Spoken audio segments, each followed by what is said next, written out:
నేను చెప్తే ఏదైనా వింటారు కదా, తమ్ముళ్ళు నేను ఫోన్ కనిపెట్టినా, తమ్ముళ్ళు నేను గ్యాస్ కనిపెట్టాడని చెప్తే నవ్వుకుంటున్నారని చెప్పి అనంతపురంలో చెట్లు ఈయన మొలిపించినాడు అనేటువంటి మాట కూడా మనం మాట్లాడాడు. నవ్వుకుంటారు జనాలు. ఈ గెండికోట ప్రాజెక్ట్ని కూడా పెన్నా బేస్డ్గా ఉంది, ఇది 20 టీఎంసీలకు ఎందుకు 3 టీఎంసీలు చేయండి చాలు అని చెప్పి జీవో ఇచ్చినాడా లేదా ఒకసారి ఎవరైతే ఈరోజు రాయలసీమ ప్రాజెక్ట్స్ పైన వైసీపీని మాట్లాడుతున్నారో ఒకసారి వెరిఫై చేయండి. తిరిగి ఆ గెండికోటను నేను గాలేనగి నుంచి నీళ్లు తీసుకొస్తానని 20 టీఎంసీలకు చేసినటువంటి వ్యక్తి రాజశేఖర రెడ్డి గారు. ఇదే 200 సంవత్సరాలు ఉత్సవాలు కడపలో జరుగుతుంటే ఒక మాట చెప్పారు రాజశేఖర రెడ్డి గారు, అందరి గుండె లబ్డబ్ అని కొట్టుకుంటుంది, కడప జిల్లా ప్రజలు గుండె గండికోట గండికోట అని కొట్టుకుంటుందని మాట చెప్పినటువంటి వ్యక్తి రాజశేఖర రెడ్డి గారు.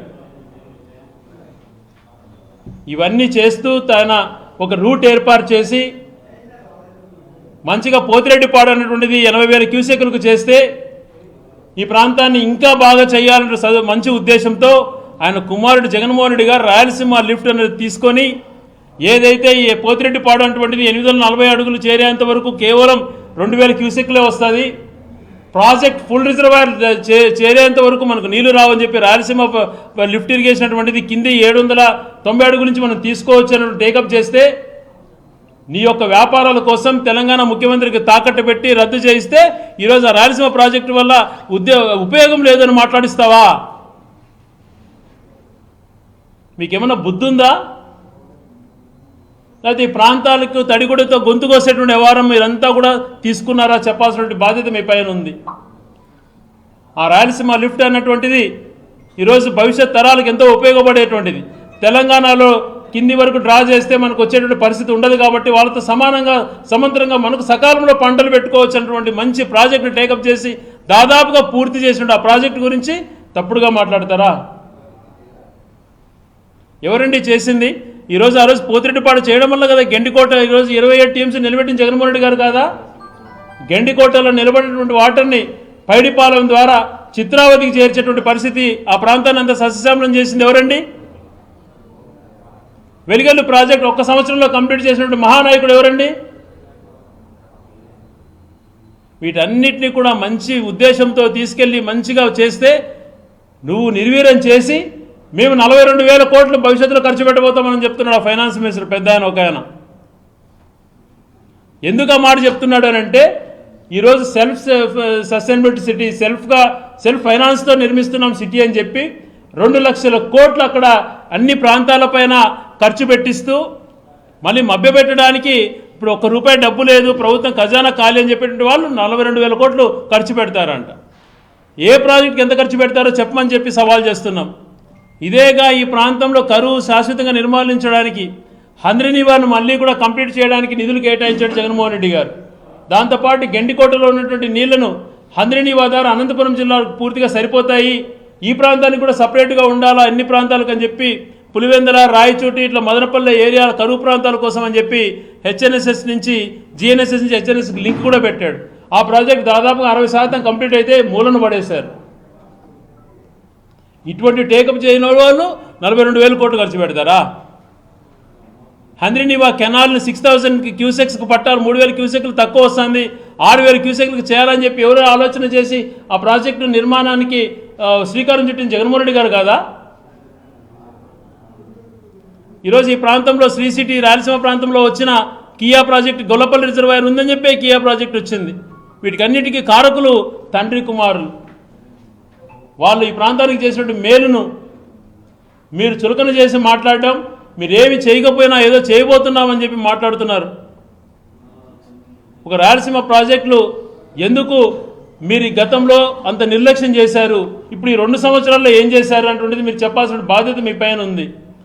అదేమి చేయకుండా ఉన్న ప్రాజెక్ట్ను అయిపోయే ప్రాజెక్టును రాయలసీమ లిఫ్ట్ను ఆపేసి అది కూడా పక్క రాష్ట్ర సీఎంతో కుమ్మక్కై వాళ్ళకు లబ్ధి చేకూరే విధంగా ప్రయత్నం చేస్తూ రాయలసీమ గొంతుకొస్తూ రాయలసీమ ప్రాంతానికి వచ్చినటువంటి హైకోర్టును మూవ్ చేసి ఈ ప్రాంతానికి వచ్చినటువంటి లా యూనివర్సిటీని తీసేసి ఇక్కడ ఏర్పడినటువంటి సెజ్లకు నిర్లక్ష్యం చేస్తూ ఈ ప్రాంత ప్రాజెక్టులు నిర్వీర్యం చేస్తున్నారు. ఈ ప్రాంతం అన్ని ప్రాంతాలతో పాటు సమానంగా అభివృద్ధి చెందాలా.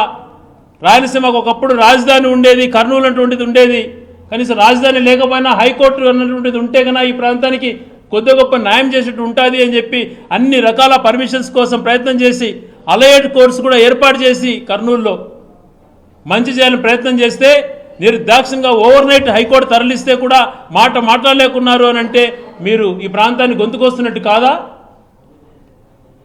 పర్మిషన్స్ వచ్చి శంకుస్థాపన చేసి పని ప్రారంభమైనటువంటి లా యూనివర్సిటీని ఎందుకు తీసుకెళ్లారండి? మీ మనుషులం కాదా? 52 లక్షల ఎస్ఎఫ్టీతో కడతారంటున్నవే సచివాలయం. దేశంలో ఎక్కడైనా ఉందా? 9.5 లక్షల ఎస్ఎఫ్టీతో కట్టినటువంటి తెలంగాణలో ఇంకా ఖాళీగా ఉన్నాయంటున్నారు భవనాలు. 52 లక్షల ఎస్ఎఫ్టీతో కట్టేసి కేవలం దోపిడీ కోసం స్థలం ఇచ్చి అడుగుకు 16,000 రూపాయల నుంచి 20,000 రూపాయలు దోచుకుంటూ 6,800 కోట్ల దాకా సచివాలయానికని, 5,000 కోట్ల అసెంబ్లీకి అంటావు, హైకోర్టుకు 5,000 కోట్లు అంటావు, ఆ మౌలిక వసతులు రోడ్ల కోసం 1,00,000 కోట్లు అంటావు. ఇదంతా కూడా మళ్ళా రాష్ట్ర ఖజానా నుంచి కాదంటూ స్పష్టంగా కనపడే విధంగా రాష్ట్రం పేరుతో అప్పులు తీసుకొని వచ్చి బాండ్లు తీసుకొని వచ్చి 1,00,000 కోట్లు మా ప్రాంతం పైన కూడా నువ్వు అప్పులు రుద్దుతున్నావే. మా ప్రాంతానికి ఏం చేయకుండా మేమెంత బాధపడాలి? అందుకనే మాట్లాడే ముందు ఒకసారి ఆలోచన చేయమంటున్నాను. మీకు నిజంగా చిత్తశుద్ధి ఉంటే హైకోర్టు తిరిగి కర్నూలు ఏర్పాటు చేయండి. జగన్మోహన్ రెడ్డి గారు దుబారా ఖర్చులు ఉండకూడదు, తక్కువ ఖర్చుతో మంచి రాజధాని నిర్మించవచ్చు అన్నటువంటి మంచి లైన్ చెప్తే ఆయన మాట్లాడిన రోజు నుంచి ఒక వారం నుంచి చూస్తున్నాం. వ్యక్తిగతంగా కుటుంబం పైన దాడులు చేయడం, అవహేళనగా మాట్లాడడం, పర్సనల్గా కుటుంబాన్ని అటాక్ చేసి ఇష్టానుసారం ఒక్కొక్కరి నుంచి ఒకరొకరు మాట్లాడుతూ వ్యక్తిగతంగా ఆయన క్యారెక్టర్ అసాసినేట్ చేసే విధంగా వ్యవహరిస్తుండడం మనం చూస్తున్నాం. ఎందుకు ఇలా జరుగుతుంది అని అంటే వాళ్ళు చేస్తుంది తప్పు అనేటువంటిది నిరూపణ అయింది. ప్రజలు జగన్మోహన్ గారు ఏం చెప్పారో దానిపైన ఇది మంచిది కదా అని చెప్పి ఆలోచన చేస్తున్నారనే ఉద్దేశంతో వ్యక్తిగతంగా టార్గెట్ చేసి మాట్లాడుతున్నారు. ఇది సరైనటువంటిది కాదు. ఈ ప్రాజెక్టులు అన్నింటినీ కూడా ఏదైతే రాజశేఖర్ గారు జగన్మోహన్ రెడ్డి గారు తలపెట్టినటువంటి ప్రాజెక్టుని మీకు చిత్తశుద్ధి ఉంటే కంప్లీట్ చేయండి. రాయలసీమ లిఫ్ట్ ఇరిగేషన్ అటువంటిది ఇప్పుడే గౌరవ అంతా మా పార్టీ నాయకులు రాయలసీమకు సంబంధించి ఉధృత స్థాయిలో పోరాటం చేస్తున్నారు. అన్ని జిల్లాలలో మీటింగ్లు పెట్టి ప్రజల యొక్క స్పందన చూసి మాకే ఆశ్చర్యంగా ఇంతగా సెంటిమెంట్ ఉందా అని. మా ప్రాజెక్ట్ని 1 సంవత్సరం లోపల కంప్లీట్ చేయకపోతే ఏ రకంగా పోరాటం ఉంటుందో తెలియజేస్తాం. అదే రకంగా ఇక్కడ ప్రాంతానికి వచ్చినటువంటి హైకోర్టును, లా యూనివర్సిటీని ఇక్కడ పునర్నిర్మిస్తేనే మాకు నువ్వు అంతో ఇంతో ఈ ప్రాంతాన్ని మేలు చేసిన వాడే అవుతావు, లేకపోతే తీవ్రంగా మా గొంతు కోసిన వాడే అవుతావు. వీటన్నిటిపైన ఆలోచన చేయమని చెప్పి అవగాహన లేకుండా ఏదంటే అది మాట్లాడడం కాదు. ఎలాంటి మంచి ఉద్దేశంతో చేశారు, ఎలాంటి దానివల్ల SR1 SR2 ఎలాగుండాలి, తెలుగుగంగా ఎప్పుడు కంప్లీట్ కావాలి, తెలుగుగంగాకు మొత్తం అంతా కూడా కాంగ్రెస్ గవర్నమెంట్ ఎన్టీ రామారావు గారు రూపకల్పన చేసి 34 కోట్లు మాత్రమే ఖర్చు పెట్టగలిగారు. తర్వాత వచ్చినటువంటి కాంగ్రెస్ ఒక 400 కోట్ల దాకా ఖర్చు పెట్టగలిగింది. మళ్ళీ అంత 95 నుంచి 2005 వరకు 2004 వరకు ₹1 చంద్రబాబు నాయుడు గారు ఖర్చు పెట్టలేదు. మళ్ళీ రాజశేఖర రెడ్డి గారు 3600 కోట్లు తెలుగుగంగా పైన కేటాయించి కంప్లీట్ చేసినటువంటి మహానాయకుడు. రాయలసీమ లిఫ్ట్ ఇరిగేషన్ చెన్నైకి నీళ్ళు ఇవ్వడానికి పోతుందంట. మీకు అవగాహన ఉందా అసలు? అది పోతిరెడ్డిపాడుకు సంబంధించి 80,000 క్యూసెక్లు ఒకటేసారి అక్కడ రావు కాబట్టి, ఫుల్ రిజర్వాయర్ లెవెల్ చేరేంత వరకు రావు కాబట్టి రాయలసీమ లిఫ్ట్ ద్వారా పోతిరెడ్డిపాడుకేస్తే ఈ ప్రాంతం సోమశిల వరకు, కండలేరు వరకు ఇక్కడ అన్ని ప్రాంతాలు కూడా మొత్తం రాయలసీమ ప్రాంతానికి అన్నిటికీ కూడా దానికి సబ్సిడీగా ఉంటుంది అని ప్లాన్ చేస్తే అది చెన్నైకి లాభం, మనకేం లాభం అన్నటువంటి మాట మాట్లాడతాం. అవగాహన ఉందా మీకు అసలు? పోతిరెడ్డిపాడు నుంచి నీళ్ళు ఎక్కడికి పోతాయంటే ఫస్ట్ మన ప్రాంతానికి అంతా వచ్చిన తర్వాత కదా పోయేది. ఈ ప్రాంతంలో సరైనటువంటి టైంలో పంటలు వేసుకునే దానికి అవకాశం ఉన్న తర్వాతనే కదా జరిగేది. ఆ మాత్రం అవగాహన లేకుండా మాట్లాడుతున్న మీకు ఫస్ట్ అవగాహన కల్పించుకోండి. మీకు ఏదైనా దీనిపైన నాలెడ్జ్ లేకపోతే మా దగ్గరికి రండి, మేము తెలియజేస్తాం. అంతేగాని వ్యక్తిగతంగా పార్టీ పరంగా మాట్లాడేటుంటే ప్రజలు మీకు గుణపాఠం చెప్తారని చెప్పి తెలియజేస్తాం.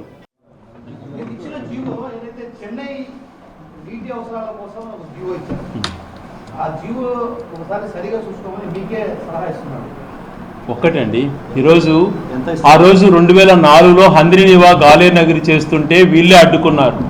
బ్రిజేష్ క్రిమినల్ ప్రకారం మీరు కట్టడానికి లేదు అని చెప్పి మాట్లాడారు.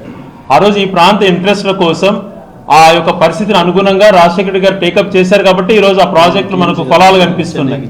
అలాగే ఏదైతే అప్పుడు 3 రాష్ట్రాలు సైన్ చేశాయో 5 TMCల ద్వారా దాని పేరుతో ఆ ప్రాజెక్ట్ నిర్మించిందే తెలుగంగా ప్రాజెక్ట్ కానీ ఇవన్నీ కూడా చెన్నై నీళ్ళ కోసమే అని చెప్పి. కానీ భవిష్యత్తులో మనం 90% పైగా 95% ఉపయోగపడేది మనకు కూడా కదా. ఆ జీవో కాపీలో ఏముంది, ఎవరికి ఉపయోగపడుతుంది అన్నటువంటిది చూసుకోవాలి. కానీ జీవో కాపీ దేనికోసం? అల్టిమేట్గా అప్పుడు తెలుగంగా టేకప్ చేసిందే చెన్నై వాటర్ కోసం, దాన్ని కంటిన్యూస్గా ఇచ్చిందే. కానీ ఈ ప్రాంతానికి కదా మేలు జరిగేది. కంటిన్యూస్గా మన రాయలసీమ లిఫ్ట్లో వదిలేసేటివన్నీ కూడా చెన్నైకి పోతున్నాయి నీళ్లు. అంటే వాళ్ళు తప్పుదోవ పట్టించేదానికి మాట్లాడే ప్రయత్నం చేస్తున్నారు. కానీ అది ఎందుకు ఈ ప్రాంతానికి ఎంత ఉపయోగపడుతుందని చెప్పే దాంట్లో విఫలమవుతున్నారు అన్నటువంటి తెలుసుకోవాలి.